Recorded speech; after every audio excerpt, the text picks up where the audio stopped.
Hello, I'm Matt, trainer for the NTCA. Thanks for checking out this episode of Tile TV. Today I would like to discuss critical lighting. Now you might be thinking, I thought this was Tile TV, why are we talking about lighting? Well, the truth is, lighting can drastically affect the way a finished tile project can look.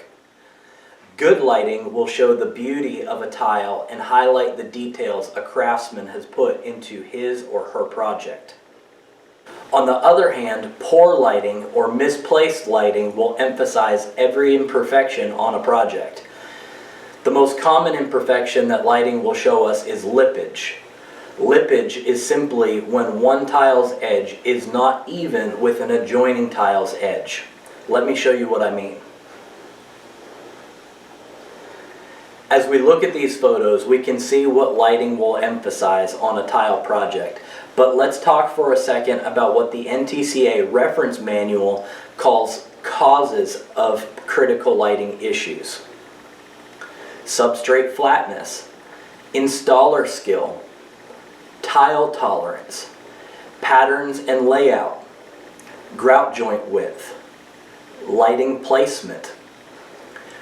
All of these topics are talked about in depth not only in the NTCA reference manual, but also in the TCNA handbook and multiple ANSI documents. We could talk a long time about all of these topics, but today we're concentrating on lighting. When planning a tile installation project, we need to think about what type of lighting will be used and the placement of that lighting when the project is complete.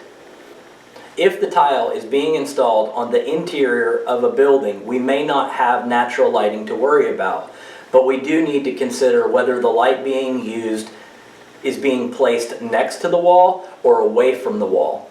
As you can see, 24 inches away from the wall makes a drastic difference in the finished appearance of the tile work.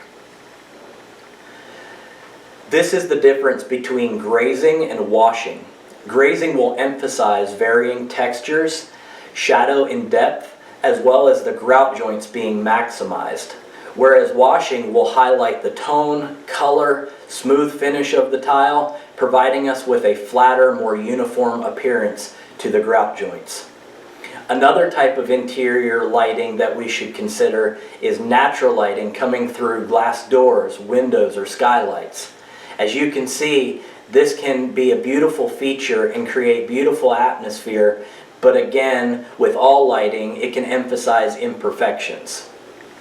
We probably cannot control the placement of natural lighting, so we need to remember the other causes of critical lighting issues we've already covered in this episode. As most of us know, there's a lot involved with exterior tile work. We have to think about our substrate being flat. Do we have qualified installers? The pattern and the layout, expansion and contraction. Well, natural lighting is another issue to consider. Whether it's porcelain, natural stone, or thin brick, lippage and shadow lines are unattractive. Whether it's our reference manual or one of our training events, the NTCA is known for sharing tile industry's best practices.